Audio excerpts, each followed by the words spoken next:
Hello, everybody. It's very strange doing this so remotely, but it's so nice to be joined by three people today. Welcome, everybody, to the Hachette debut authors session of the Emerging Writers Festival. Before we get started, I just want to acknowledge that from where I sit today, chairing this session, I'm actually on the land of the Gadigal people of the Eora Nation, and it's very important that we recognise that they were the original storytellers and that this land is unceded, and we should at all times be paying respect to their elders past, present and emerging. And for you out there who are watching from anywhere on this country that is known, I guess, as Australia, that land that you're sitting on is also unceded land. And the original storytellers and the people who are behind those stories are the people from that original land on which we sit. So, yeah, I think that's a really important way to start our conversation today. I am Robert Watkins. I'm the head of literary at Hachette Australia. And today I am joined by three incredible debut authors. I'm not sure what order to do this in today. I'm joined by Ruth, Mandy and Sam, and I'm just going to read a short bio for each people, and maybe when I say your name and read your bio out, you can hold up a copy of your soon-to-be published or published book. So I'm going to start with Mandy Beaumont. Oh! Mandy's debut short story collection, Wild Fearless Chest, was shortlisted for the 2018 Hachette Richell Prize, the 2019 UWAP Dorothy Hewitt Award, and a short story from the collection won the Moth International Short Story Award. Mandy is currently a PhD candidate at RMIT's School of Media and Communication, exploring feminist theory and philosophy to complicate literary fiction as an agent for social change. She is also working on her debut novel, due out with Hachette in 2022. Welcome, Mandy. Thanks, Robert. Next up, we have Ruth Mciver. Ruth is a Dublin-born, Melbourne-based crime writer who grew up in Perth, Western Australia and the US. Ruth received her PhD in 2019. Are you going to hold up your book, Ruth? Come on, man. Come on, Ruth. Where she wrote I Shot the Devil, which was the winner of the Richell Prize 2018 and the Affirm Press Mentorship Prize 2019. And last but definitely not least, Sam Coley. Sam's two favourite things in the world are taking photos and dancing. Most nights, however, he can be found at his desk with a pen and a legal pad and a bottle of wine. He has called New Zealand, Australia and the UK all home at some point and probably still would. His debut novel, State Highway 1, was the winner of the 2017 Richell Prize for Emerging Writers in September from all bookstores. Thank you, everybody, for joining me today from where you are seated. Thanks, Robert. I don't know if everybody noticed from those biographies, but there was one thing that you all shared in common in that you either were winners of, we have two winners today, Sam and Ruth, winners of the Richell Prize in 2017 and in 2018, and Mandy, who was shortlisted for the Richell Prize in 2018. So we are going to talk a little bit about the Richell Prize today, and I just wanted to start our conversation also by pointing out that the Richell Prize for Emerging Writers is currently open. So the Richell Prize is open to unpublished writers of adult fiction and adult narrative nonfiction. Writers don't have to have a full manuscript at the time of submission, but they must intend to complete one. The prize is judged on the first 3 chapters of a submitted work, along with a synopsis outlining the direction of the proposed work and detail about how the author's writing career is going to benefit from winning the prize. Entries this year for the Richell Prize close on the 10th of July. So anybody who is watching this now on the 19th of June has about 3 weeks to polish something up and have it entered in the prize. And I would definitely encourage you to do so. If you want to read more about the submission requirements, you should head to the Emerging Writers Festival website and search for the Richell Prize. And then you'll be able to find out exactly what you need to do to enter the prize this year. It is free to enter the Richell Prize, so there is nothing that should get in your way if you have something underway. So, guys, let's talk a little bit about the Richell Prize. I think maybe it might be nice to start with you, Ruth, as our most recent winner on the panel. Yeah. I Shot the Devil being your debut work. How much of it had you written, and why did you decide to enter the Richell Prize? I'd actually completed the whole manuscript, and it actually was in probably second draft, so it was pretty established. I had already entered the Richell Prize 2 years prior with another work and was unsuccessful. So I actually made some pretty concrete decisions, like in the 2 years leading up to writing I Shot the Devil. I didn't want to submit because I found that it was really, really taking a lot of time and energy. Plus, sometimes when you get rejections when you're in the middle of writing something, like it can be, a little bit hard. But I remembered the Richell. I chose the Richell. I only entered 3 because I was like, I'm going to choose these specific ones. And the Richell really appealed to me because I knew that it was really difficult to get an agent and to get a foot in the door and to submit, say, unsolicited manuscripts. And this was a total opportunity for an unpublished writer. It's free. There was nothing literally holding me back from doing it. So, yes, that's why I chose it. I should add, and I didn't mention this before, but we will have at the end for anybody who's in the audience. And the way that you'll be able to tell us what those questions are is jump on Twitter, use the EWF20 question, EWF20 hashtag. So it's hashtag EWF20. And there you can ask us any questions. And towards the end of our session, probably with about 15 minutes to go, we'll pop up any of those questions and we'll answer them for you. So they can be about the Richell Prize, or they can be any publication process. I'm sure all of us are more than willing to answer those questions. Coming back around to the Richell Prize and why you guys decided to enter it, Sam, how much had you written of State Highway 1 and why did you decide to enter the Richell Prize? I had written about 30 to 35,000 words when I decided to enter. So not much more than the about 20,000 that I submitted. But there were definitely, like, I'd written the beginning and then I skipped a bunch and then I started somewhere else. And so when I decided to enter the prize, I had to go back and backfill quite a lot that was missing. I decided to enter because I was doing this writing course and I was getting good feedback, this online course, and it was run through an agency, and I ended up having a Skype conversation with an agent from Curtis Brown in the UK. And she, had good things to say about the maybe 2,000 words that I submitted for that. And so that was like a big confidence boost because I hadn't really shown it to anybody or anything. And then about a month later, somebody told me about the Richell Prize, and they said, he said, you don't even have to have finished the book because there's lots of other unpublished manuscript awards, but usually you have to have actually finished the novel. And I guess, like you said before, I had literally nothing to lose. It was free to enter, and all you need is the intention to finish. And I did intend to finish the book, and I know nothing. Well, I certainly knew nothing at the time about the more like business side of writing, like querying agents and stuff. And I didn't really want to do any of that because it like freaked me out. So, like Ruth, I guess I thought it might be a good opportunity to get a foot in the door and get in that way. So, yeah. What about you, Mandy? How much had you written and why did you decide to enter the prize? Look, I'd written, and to be clear, mine is a collection of short stories, so it's not a novel. So I think it's important, firstly, to say that even if you have a short story collection, you should still enter it to the Richell Prize.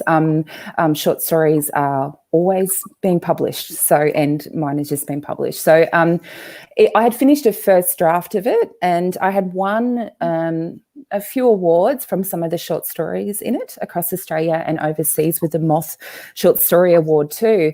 And so I'd put the collection together. It was named something completely different. And I entered it into the Richell, and I also entered it into the Dorothy Hewitt Award run by UWAP. And it got shortlisted for both, which was really exciting. So I was like, shit, I'm onto something here. That's fantastic. So I had written a first draft, but to me, at the first draft, I was like, oh, like it's perfect. It's done. It's perfect. Little did I know that it was not, as we all know with the editing process. But the reason that I entered the Richell Prize was because, like both of Ruth and Sam have said, it's accessible, and which is so not often the case in Australian publishing, even for short story awards or larger prizes. So it's free, which I think is a real entry to the market, which so many of us don't have. And it's really hard to talk to a agent or go cold to a publisher these days. You often get put on a slush pile. There's a million other people applying. So I think awards are, especially the Richell, is such a way to, it's a real entry point. And the three of us being now subsequently published, which isn't a guarantee of winning when you win or get shortlisted for the Richell, but it's still, you get to work with a Hachette publisher, which is fantastic, and see where that ends up. So, yeah. Out of interest, how excited were you about the prize / how nervous, and what was your expectation from it? Anybody can take this one. I thought I was going to win, Ruth. That's where I was at that night. I'm just joking. I'm such a bad liar too, and I knew before. You're such a bad liar. I was like, anytime anyone would talk about it, I'd be like, I'm gonna go to the bathroom.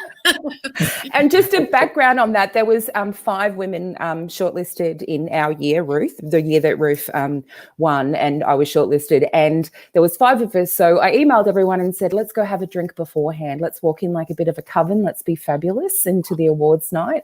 So we're all talking, who's won. Ruth was sitting there very quietly in the corner, but we're all really excited. Yeah, I was just convinced that someone was going to tell me that it was a trick. I think when I got shortlisted, when I saw the shortlist, I was like just walking around in circles going, oh my God. And then it was actually more stressful because, Robert, you called me, I think about 2 weeks before the actual award and said, you've won, keep it quiet, etc. And then I don't think I slept for 2 weeks. My poor partner was driven crazy because I was just like, they're going to call me, they're going to tell me it was a mistake, they're going to find my old tweets, they're going like something's going to happen. And like up until the point when oh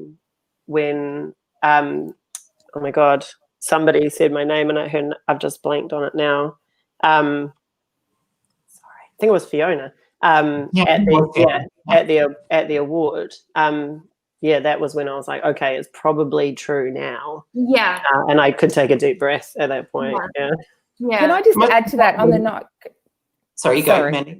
I was just going to add to that. On the night that we all, and Ruth and Robert, you were there, the night that we were at the Richell Awards night, it was such like the top of the cream on the pie that night it was a lovely event. There was so many people there, but it was also that Matt Richell, which the award is in honour of, which was your comrade, Robert, which was, the love for him was so palpable in the room. And it was such an important, and I know, Ruth, you and I have had this conversation. It just gave a bigger meaning to the prize. So I think for me that was really special, which I didn't expect. Yeah, me too. I had a bit of what Sam was describing, incredulity and disbelief too, like, or also like it's going to get like kind of someone's going to suddenly be like, there's an identical book out there. Yeah. You're a plagiarist. Hey guys, I just want to flag that Sam has pointed out that he has some scary tweets in his past. Plagiarist, so. You're a Tory, aren't you, Sam? Oh wow! Yeah, I was a young national. You're going to get cancelled after this session, which is just what I wanted. Totally. Stop the zeitgeist, guys. I mean, it's such an amazing opportunity, I think, to come out of the Richell Prize and to end up with a publication offer. It isn't something that the prize guarantees, but it's something that a really great track record for people who've been shortlisted and winners have had in the past. In fact, just as many shortlisted authors as winners have ended up with publication deals over the past couple of years. So I think that's a really interesting thing to point out, that winning is really the only goal with the Richell Prize. And that actually is just about prompting people to have a go and like really put that manuscript together. So just out of interest, following on from entering the prize, being shortlisted / winning / getting a publication deal, what has the journey been like since then? What have you done since the prize happened? What has been your working life since with your manuscript? Mandy, would you like to go first? Sure. I just want to say that what happened was that after I was shortlisted for the Richell, and I was shortlisted for the Dorothy Hewitt at the same time, and those sort of that few weeks in between, I had approached an agent just in a domestic who I'd wanted to work with for some time. So I essentially got up the balls to get in contact with her and said, hey, this is what's happening. Would you like to represent me? And so she did. The conversation with Hachette, there was other offers on the table, there was other conversations happening, but it was very much for me Hachette's enthusiasm and excitement for working with my work. And so I think that would be like one of my hot tips for people who take this journey and are on this journey, or any other sort of publishing journey to first book, is that work with the people who are most excited by your work, because they will champion your work. So my journey was working with publisher Vanessa Radnich, who is like a babe, and working with my agent. And so it's just been a lovely process of refining with the editorial team. It's just been lovely. And obviously I've got a second book that's coming out in 2022. So I've been working with that as well. So just, working hard, you've got to keep editing and making it perfect. Sam, what's it been like since winning? Well, like I said, it was 3 years ago now. Yeah, it was a long, I started writing it almost 5 years ago. Can you believe it? And then, so 3 years ago after I won, like I said, I'd written about 35,000 words or something. So I really put myself under the crank. Is that an expression? Because as part of the Richell Prize, apart from a big check, which is very nice, you get a 12-month mentorship with a publisher from Hachette. So Robert was my mentorship through my writing journey, and so I kind of looked at it and thought, well, I've got 12 months and I've got to utilize that time. So I wrote the next 90,000 words in I think 7 or 8 months or something, because I wanted to have a good second or third draft turned in by the end of the year, at the end of that mentorship. So I was writing, I think, usually about 6 days a week. Like I'd come home from work and then just immediately go into my office at home and write. And one day on the weekend as well, would spend the whole day writing. So it was like, it's just been like full on. And then finished it, and then I got a few months break and then started editing. And, little did I know, because I couldn't count the number of times I've said, I'm just doing final edits. Like so many times. I always say to my friends, I'm just doing final edits. And they're like, weren't you just doing final edits last week? And I think 2 days ago, it was actual final edits. And I got an email from my editor saying it was sent to print. But the day before it was sent to print, there was still things to check off. So it's just, it's like a marathon. Yeah. But it's been so much fun. Yeah. Ruth? I actually was doing a PhD at the time, and I had just run out of money. And funnily enough, my friend whose like amazing house I'm at the moment, she felt sorry for me, and she was like, well, you're going to the Richell Prize. I'm going to pay for you to get your nails done. So I was like holding the phone to Centrelink like the day on one ear going, oh, okay, cool, my payment for $40 is coming through. And then suddenly I had $10,000 coming my way, which was like incredible.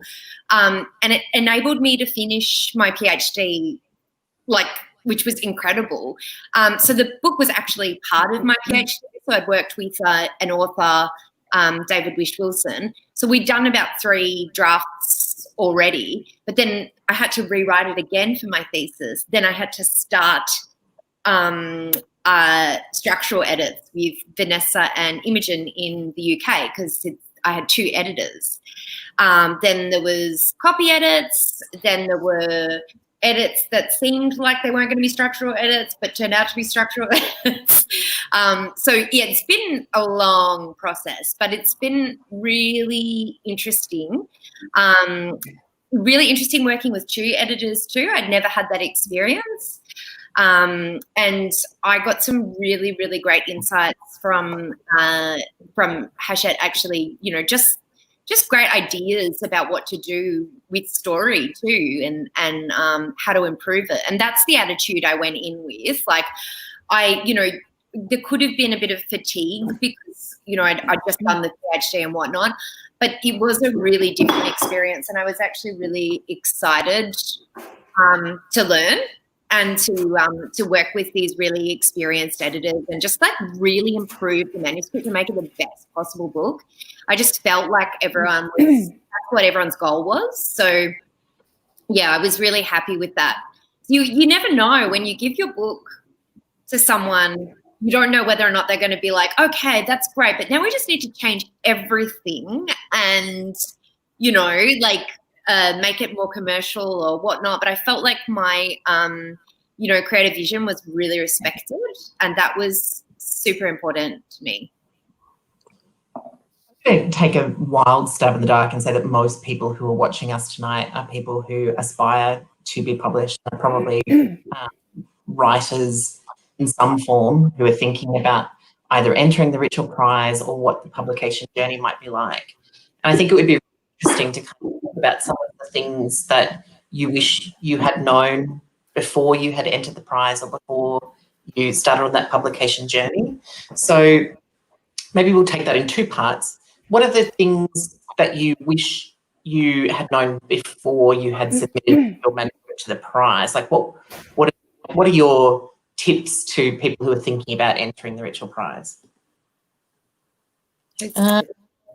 Anybody can take that one. Go for it. I can just say that I now know the difference between quiet and quite, because just simple things in terms of the just spelling and editing, which is like a good editor and a good publisher will just a good editor and a good publisher will just go, okay, they just don't get it. But I think for me now, writing my second book, I've got a stronger focus on the way that I craft and the way that I spell, and my editing has become such a stronger skill. Novel and not a quiet novel, right? Correct. So I think just little things for me, like just in terms of like the way that what I produce and what I show as a first draft now. Like I look back at my first draft that I did for the Wild Fearless Chess book, which is out now through Hachette.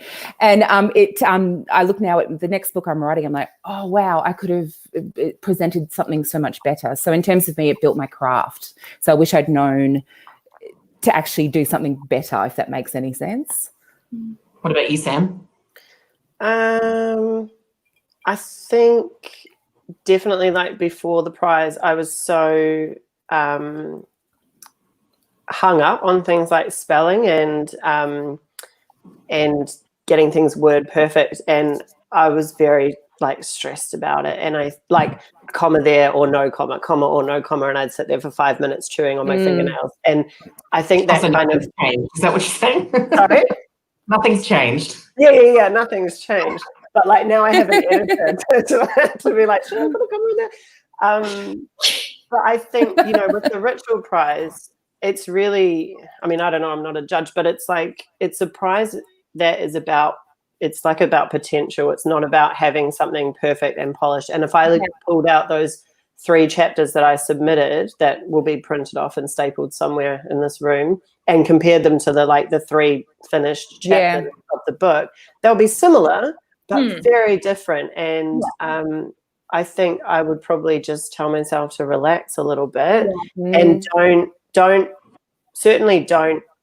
spend all night. Like, obviously you want to make something the best you think you can get it, but like don't lose sleep over the fact that maybe I don't think a comma is going to make or break you. You know, like there's a whole year of editors telling you whether they should think it should be there. Quiet can be quiet. Yeah, exactly. It can be.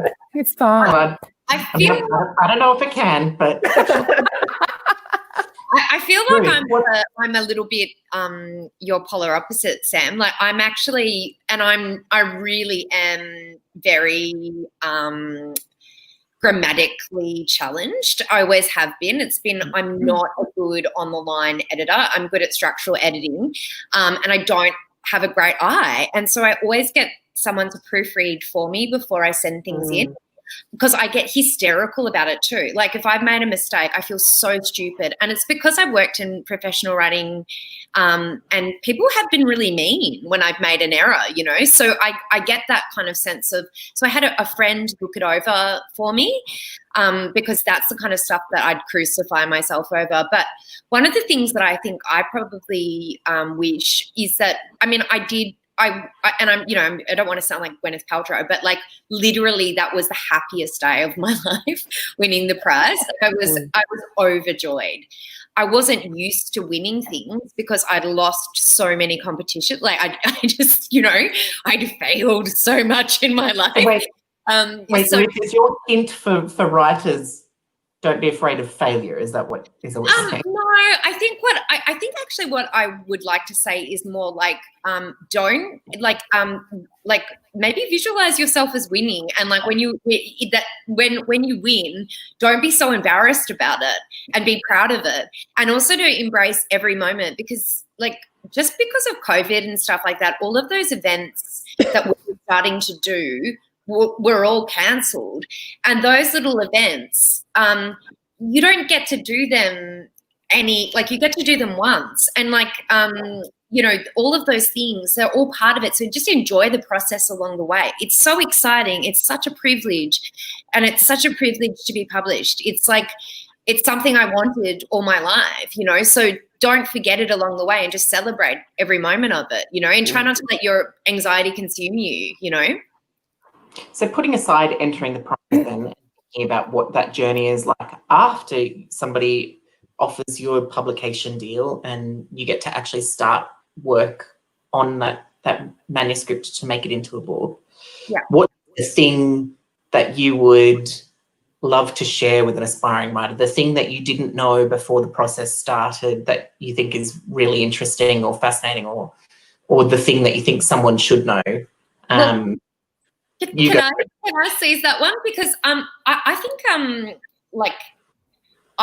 when I first started writing and publishing, I probably was a little bit I was one way, like I was a little bit inflexible, and then I went completely the other way, and so I kind of deferred totally to the editor, and I didn't realize that you can say, I don't want to do that. So you still get a lot of control as a writer, and like you can give feedback to editors, and so it's good to know also, like I think also I probably, because I'd gone through the editing process so many times, like with my first book, my unpublished manuscript with an editor, and then with my PhD supervisor, I think I was at the state where I was like, don't fight for small things, like just accept their, you know, expertise. But I do think you've got to trust your judgment too and hold firm to things that actually are true for you. So yeah, do like fight for your work, and also just like be, you know, you don't have to be so acquiescent basically, like throughout the whole process. You get to stay. And I think to add to that as well, my lesson was everyone's on our side. Everyone's on your side. Everyone wants you to succeed, from the agent to the bookstores to the publisher to the editor to everyone. So they're all in it to make it better. So the feedback or the comments or the questions around your work are not a personal attack. No, they're like, how can we make this better to sell more books for you? So I think it's like that lovely, like we're all in this together, which was which makes me feel kind of great about it. Yeah. What about you, Sam? What do you wish you had known before the publication process started? I guess similar things. You know, it's not an adversarial process. It's like, everyone's trying to help you all the time, and it's really never. Well, now it is officially, but right up until that point, it's never too. I don't believe you. Change your mind about things, and I think also, and this is like a reflection of how, how easy my life has been, but it's like the most emotionally and mentally draining thing you can possibly do. I found anyway that at times, but I think every time I went into the edit, I was like, this is the worst. This is so hard. I'm so tired.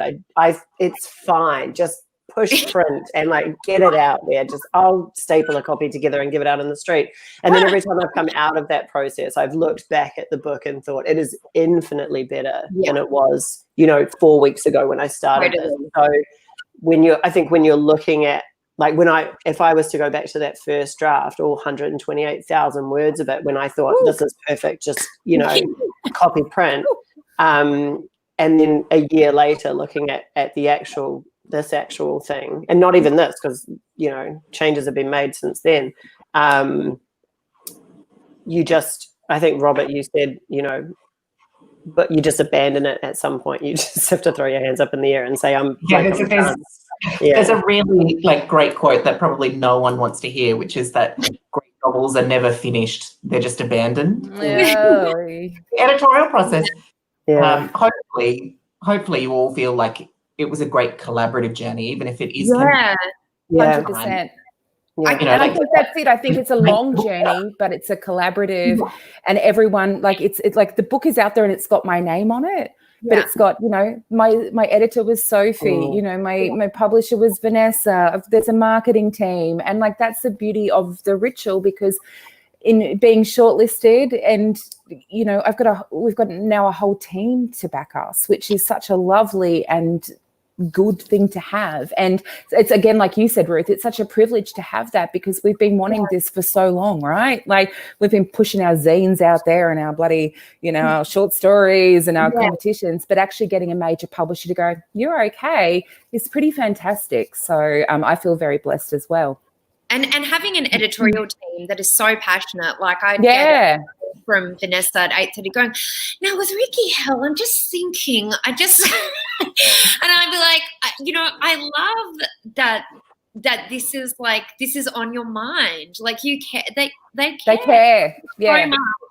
It sounds so wanky, but it's true. Right. And it's being edited is such a gift. Like, it is, sometimes it feels like a gift of pain, but it's such a gift. Like, there's someone to actually sit there, go through your work and help you improve it. That's all I wanted, to be better. So the craft. Before I jump to my next question, I just want to remind everybody that if you do have questions from the audience and you want to ask them of myself or the three wonderful authors that I'm sharing this screen with today, please do jump on Twitter and use the EWF20 hashtag to ask any questions you like about what the publishing process is like, or even about the Richell Prize. So you can ask those questions on Twitter or even in the YouTube comments if you like, and they will come round to them once we've finished our questions here. I think it's a really great opportunity now to talk specifically about those works that you've been spending so much time on over the last couple of years. And I was hoping that you could all tell us a little bit about those books, but let's make this a fun game. See if you can explain what your book is about in 4 sentences. Oh my God, can I start? You're holding a lighter, so I assume you can start. Can I start? The only reason, shush now, the only reason I say that is because my book came out in February, and I've had so many interviews and chats, and, people always say to you, what's your book about? And, and then they tell me what they think my book is about. So before I came on tonight, I wrote 4 sentences about what my book is about. And I have didn't not. give Mandy a heads up, by the way. And There was no collusion. But sorry guys, where are you on the other side? But I haven't memorized it, but I'm going to read it out. Is that cool? Is that like? Yeah. I don't know if that's cool. I guess, but no one else has got it written down, so it is. That's fine. Yeah, Ruth has. Mm-hmm. Yeah, I bet Ruth's right off the bat. Ruth's could be an entire page, I can tell. That's in her handwriting before. So my book is called Wild Fearless Chess, and here is what I've written. So I'm not going to be looking straight at you. I'm going to look down here like a dodgy spoken word poet. What's it about? So Wild Fearless Chess is 21 linked stories about women, unheard women. It's a call to arms, a collective revolt about the systems and people that have ultimately failed us. It dissects the abuse and oppression of women, but at the same time is a book about hope and resilience. It's poetic and literary and will punch you in the goddamn gut. Nice. There you go. Mandy did not know that I was going to ask for 4 sentences. I did not know. She did very well. So thanks, comrade. If you don't like volunteer, I'll just pick someone. I'll do it. You know that. Thank you, Ruth. About this. Oh, here we go. Okay, so I'm sort of reading and I'm sort of ad-libbing. So weaving elements of memoir and true crime with crime fiction, I Shot the Devil highlights our cultural obsessions with rewriting and resolving the traumas of our past. It's a parallel narrative set in 1994 and 2010, respectively. It has a strong narrative thread about victimhood and survival, exposing domestic and sexual violence that underlies the female experience. Nice. You did good. That was nice and concise. Would buy. What it looks like. Hold it up. Oh shit! Both of us. Yep. Over to you, Sam. 4 sentences or less. Can you go? Okay. It's about. Oh, look, there's a dog. He's jumping a bed. Hey, puppy. So, State Highway 1 is about siblings who don't like each other, who travel the length of New Zealand down State Highway 1 after their parents are killed in a car accident. It's about what it means to come home and find yourself. And it's about family and grief and wounds, like scratching at old wounds. Oh, I'm terrible at this. Sorry. You that's 3. You get 3. That's it. Just go buy it. If you want to know what it's about, go buy it. Comes out in September. Hold it up so we can see it. Oh, yeah, here it is. This is what it looks like. Okay. Can I just say, Sam, I read this book when I was going through some deep family trauma a few months ago, and I read it, and it was this beautiful coming of age, soft, explorative, is that a word? Road trip that just meant the world to me in my headspace. So that's my quote on your book, but thanks. It was great. Thank you so much. See, let Mandy go for me next time. I'll just do it. Yeah. Really good job. I thought that was a really good. Thank you. I'm available for like other events. Everyone who's watching. So. Everybody, get back on track here now. Okay, Mandy. Oh shit. Mandy, that was a nice segue into my next question, which I would love you to answer first if you could. One of the things I think that is most scary for people who are writing and, interested in being published and worried about prizes is what criticism will be like once that work is out there and somebody's read it. So for the being the only person in the group who actually has their book out in the world, what does it feel like to have that book being read and critiqued? To not sound like an ultimate wanker, but I'm going to. I haven't had a bad review yet, but I'm sure one is coming. In terms of critique, I'm not reading Goodreads because that shit is bad. But in terms of critique and review, I think it's both exciting for my work to see what people read into it. But I also see that it's a real it's like I said before, it's interesting to see what other people see in the book that I didn't necessarily see in the book when I wrote it. So people now talk about the book as being like brutal and uncompromising and, in your face and all these kind of things. And essentially that's not what I wanted to do. What I wanted to do was just tell some stories about women and try to explore their stories. So for me, it's really, I've never taken criticism of my work personally because there's so many factors that go into be rejected or criticized and so many writers on, even online on Twitter go like, I was rejected for another book. I was rejected for this, or someone criticized my work. But you must realize that at the end of the day, when someone is choosing something or criticizing someone, everyone has a different worldview. There's all other things in play. So I think at the end of the day, you just must be firm and staunch and confident in your own work. And if you are, you must just keep going. And even though the reviews are great, and they're mostly great for my agent and booksellers to then forward sell and booksellers, and I'll use that every time I can. But at the end of the day, in terms of my writing, they mean little. What about you guys, Sam, Ruth? People are now reading your books in various forms. What the criticism that you receive, or people who are reading your work, would that put you off entering a prize? Is it something that you think about now? Like, how do you feel about criticism now? Well, I had a pretty bad experience with my first manuscript. So, as in, I'd had a lot of sort of false starts with that, considerations from an agent, and then it was rejected. I'd entered it into a lot of, there was a lot of kind of, I guess, narratives of failure surrounding that book. Whereas with I Shot the Devil, it was like a newborn baby, it hadn't been sullied by anything. And so I entered it into two things, like it was like, and it was just like, here you go. So I had very little resistance with that. And weirdly enough, with this book, I've had people, and I don't mean weirdly enough that some people haven't liked it, because like that's just the way that it is.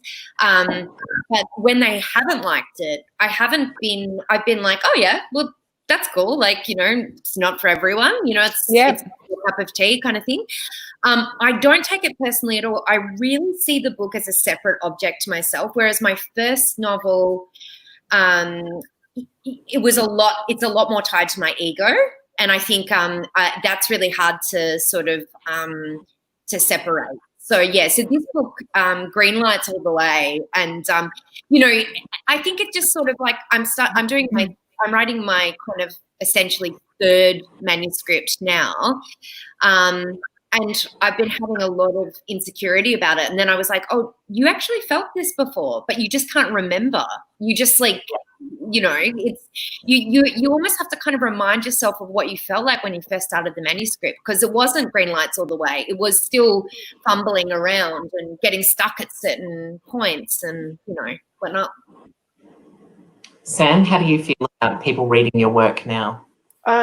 It was quite, when these, which is called an advanced reader's copy or approved copy for people in the audience. So it's like a kind of unfinished version of the book. When those first went out and all of a sudden I couldn't control who was reading it anymore, I got quite stressed about it, because all up until that point, like, I would change it and send a version. So it was like, Robert, my editor, I don't know who else at Hachette, but, there was like a limited number of people. So once everybody, we were just passing around every page. No. Ruth and I were, man. We were like back and forth even. Like, but some friends, I have a critiquing partner that I work with in London. So like it was a very small group of people that had read it. And so once it was out into the world, it was very stressful at first. And then I kind of just thought, you can't control it. It'll be what it'll be, and people will have their thoughts and feelings. It was funny because the day, so I like won the Richell Prize, went to the award ceremony, and literally the next day I was turning up for work and I got an email saying, I entered this short story competition, and it was like, you didn't win and you didn't get shortlisted, but like, we really encourage you to continue writing. And I was like, yes, thanks. Yeah, totally. I definitely will. Yeah, nice. But I think, in terms of for people watching, the Richell Prize is really, it's fantastic. And if you get longlisted, shortlisted, win, it's a really good avenue, into the publishing world. But if you don't win, it's no indication of necessarily of the quality of your work either. I think every writer will tell you just have to get used to being rejected a lot of times. Every day, all the time. That, but apparently it's true. Boom. But just keep going and don't let that kind of criticism put you off either. Yeah. It's and let those negative thoughts get in the way. Exactly. And I suppose we've got a heap of questions from the audience. So those, if that's all right, we can come back to us if we get through them all. A couple of them are directly about Richell Prize entry stuff, so I'll just jump in and answer them. And then there's some in here for you guys too, so I'll come to you with those questions. Just to begin with, there's a couple that are a bit similar. Have non-fiction books ever been shortlisted, and does the format have to be fiction, or can it be another genre? So the Richell Prize is open to all forms of narrative fiction and narrative non-fiction for adults. So that can be short stories, a full-length novel, whatever genre that might fit into. It can also be for non-fiction of any kind, as long as it has a narrative. So it's not a practical book, so it couldn't be something that was self-help or a diet book or anything along those lines, but it could be memoir, essay collection. In fact, we have published a shortlisted book that was a collection of essays, the very excellent No Way, Okay, Fine by Brodie Lancaster, which if you haven't read, I really encourage you to go out and buy, because it's such a great book. So don't feel that it is strictly for literary fiction or for genre fiction. It is actually open to all forms of fiction for adults and all forms of narrative non-fiction for adults. Does being self-published count you out of the prize? No, it doesn't. In fact, just to be clear, the submissions guidelines say that you need to be an unpublished writer, but doesn't mean that you can't have had a piece of work published elsewhere. It just means you can't have had a full-length book published before by a publishing house. If you have self-published, you can still enter the prize, but the entry that you put into the prize must be a new unpublished work, and you must wholly own those rights. So it can't be something that you have previously self-published and had up for sale, but you can enter with a new unpublished work even if you have self-published in the past. Just jumping into, there's one very interesting question here. Maybe you guys can help me out with this. Somebody has asked from the audience, if you have multiple manuscripts, how do you decide which one to enter? What do you guys think? I had that problem. What I was doing was I was sending off the first book like cold to I had 60 publishers on a piece of paper that my friend who had sent his book off to 60 publishers, and he actually ended up being shortlisted for a prize, and that's how he got his deal and his agent and etc. So yeah, I was submitting that one, and then I just decided at this point that I would enter I Shot the Devil, because I'd already entered Nothing Gold into the Richell and not won. Or not even, got longlisted or anything like that. So that's kind of how I decided. But I just went with the one that I felt most confident with, I guess, if that makes sense. Like, I just, I went with the one that I was the most excited about, because I think that does come across. What about you guys? What do you think? If you had multiple manuscripts, how would you choose? Would I get in trouble if I said enter both under different names? Totally. Yes. We're going to re-enter again. The three of us are re-entering next year. Don't enter multiple. Yeah. We're all entering next year. Yeah. Pick the one you think is the best and that is in the most perfect state that you can get it in, And then if something happens, great. If nothing happens, then you've got a year to polish. You know, you might as well start. You've got a year to polish the other to get the other one ready for submission. And a year is not a long time. I started writing this book in September 2015, and it comes out in September 2020. So you know. And my answer is just go with your gut. Go with your gut. My gut is right on most things. So go with your gut. What are you most excited about? Where's your fire? Where's your heat? You know, what book are you getting excited and turned on by? Put that in. Yeah, what book would you most want to spend the next 12 months continuing to work on? Reading over and over again.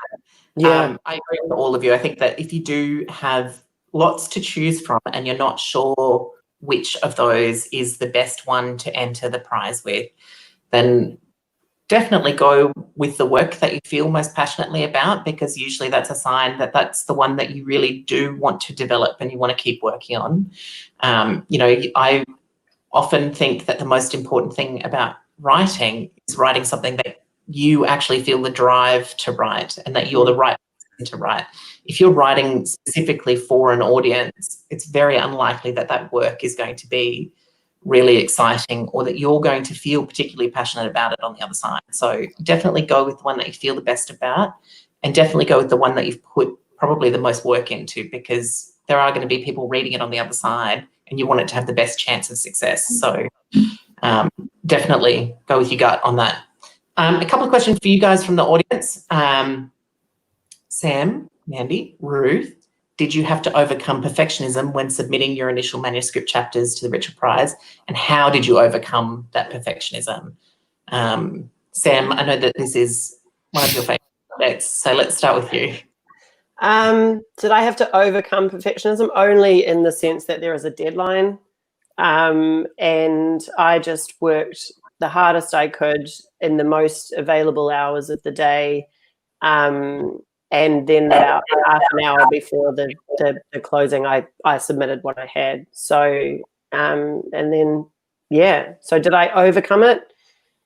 No, but I think in hindsight, I have found that there are many, many opportunities to change things later. So it's not the end of the world. If I could go back then, I would probably relax a bit more. What about you, Mandy? I'll forever be a perfectionist in both my academic and my creative work, but I'm exactly like Sam. I just work to a deadline, work my ass off to what I can get to, and that's what you get.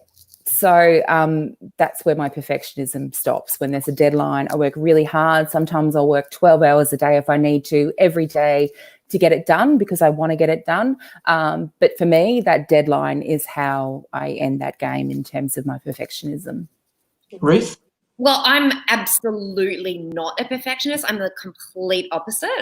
But I am probably like afraid of failure, I suppose. So like I said, because I'm aware of my limitations when it comes to things like picking up on things, like I really, really need to get things proofread. It's just the way that I am. And it's just not my strongest point. So like once I had someone proofread it, I felt fine. And then I was able to do that. Again, I didn't have a lot of resistance with this manuscript. I felt quite like it was exciting and new. It didn't have a lot of failure attached to it. But yeah, like I definitely I don't think I suffer from perfectionism per se, more just fear of rejection or failure, humiliation. Yeah. Here's another good question for you guys. All of you have literary agents that represent you and your works. So someone from our audience has asked, at what point in your careers did you begin to query agents, or did representation come about as a consequence of the Richell Prize? I actually had queried an agent back in 2015, 16 about my first book, and that didn't pan out, which is when I started cold submitting my first manuscript after I reworked it again. I was working with, I hired an editor so I could get it into shape to do that. And I entered Nothing Gold into the HarperCollins inaugural Banjo Awards. I entered I Shot the Devil into the Richell and the Affirm Press Prize. So because I got shortlisted for the Nothing Gold got shortlisted, a bunch of agents started coming to me, which was like a real a real change for me. So I had like quite a few people interested, and then obviously that only intensified when the Richell shortlisting or longlisting and then shortlisting was announced. So I secured an agent during that process. What about you, Sam? What would you recommend? Well, I actually met mine at the Richell Prize. Yeah. Nice. She was actually, I had her name, shout out Grace Heifetz, Left Bank Literary. I had her name from the agent that I was speaking to in the UK. She said, go look up this agent when you finish your book. And then she happened to be at the awards. So she made an introduction. I got her card and we emailed a couple of times. And then I wanted to wait until the manuscript was finished. So in March 2019, when I was finished with the book and I was ready to submit it to Hachette, I also sent it to her. And I don't want us to run out of time for questions, so I'm just going to jump to another question, Mandy. Before, when you were reading from your book blurb, you said you didn't want to sound like a dodgy spoken word. I saw that question. Can I name the person who bloody asked it? Maxine Beneva-Clark. Maxine Beneva-Clark. And she would like to know if you think that spoken word poets are dodgy. Yes. No. Oh, look, just taking the piss. Like they're fabulous spoken word poets. I just know a few dodgy ones. She'll come for you later, Mandy. What was that? She'll come for you later, Mandy, and I am going to give her your address, just so you know. Maxine! You can give her my address. I would love to talk to Maxine. Just taking the piss, of course. Our audience, because I think this is really, really fascinating. Can you talk a little bit about the research process for your books? And what your top tips are for authentic stories. So we've only got a little bit of time, so maybe just hit your top tips for researching. Sam, would you like to go first? Yeah, I got $10,000 from the Richell Prize and I flew to New Zealand. My book's about a road trip, so I got in a car and I drove and I took lots and lots and lots of notes. And when I was driving, I was talking into a microphone thingy about sights, smells, sounds, like every sensory thing I could think about. And then just that was in terms of like scene setting, and then anything else I just dig deep on the internet, whether a 1991 Mitsubishi Mirage has power windows or wind-up windows or, whatever. I'm a very detail-oriented person. So, yeah, I just dig deep on everything. Mm-hmm. Top tips for authenticity, Mandy? I'm a real adventure of the mind kind of writer, so I'm not a plotter, I'm a pantser. So my stories develop as the writing occurs. So for me, it's either going to the place where I'm writing about or going hard on Google. Like today I was Googling Ian Turpie and I was Googling like Sale of the Century and I was Googling weather patterns in Aberdeen. So I just go down a million rabbit holes and see where I end. So for me, I'm going to go on a research trip for my next book out on to the Upper Hunter region. So it's just sort of getting fingers in each pie and just going deep and seeing what inspiration comes. I mean, that just sounds like an excuse to go and have some wine, but yeah. Or Bundy. I mean, wherever you, whatever. Top tips for authenticity, Ruth. Well, my book was set in New York, and I had left when I was in 1994 when I was 14, and I hadn't been back. And I tried to apply for some funding with my PhD, and it wasn't approved. So I actually wrote from memory, and I was really concerned about authenticity for that reason. I had quite a few people read it. They said that it read well. It was like I kind of channeled my former life in America. Everything came out. I did a lot of YouTube like videos watching, because there's a lot of true crime stuff in my and stuff about the Satanic Panic. So a lot of documentaries. I did also research kind of academically too, a lot of internet research. But, you can, especially now when you think about COVID, right? You can actually journey in your mind. Authors used to do that when they would write about a foreign country. It's research. Place-based research is obviously ideal, but sometimes you can't do it. And it's also quite interesting to do it in a different way. From memory or from imagination. Yeah. Okay, we're out of time. But thank you for joining me today, Sam, Mandy and Ruth. Really grateful to the audience for spending an hour with us on a Friday evening. I hope what we've shared with you tonight has been really helpful in your writing journey. And I really hope that it is inspiring lots of you to enter the Richell Prize for Emerging Writers, which I would like to highlight again, is open until the 10th of July. So polish up those first 3 chapters, get them ready, and get them in. Yeah, do it. Do it. Before it closes, look at these 3 guys. Do it. You fool. Look at our lap of luxury that we're in. It changes everything. Look at my pet. Oh, stop it.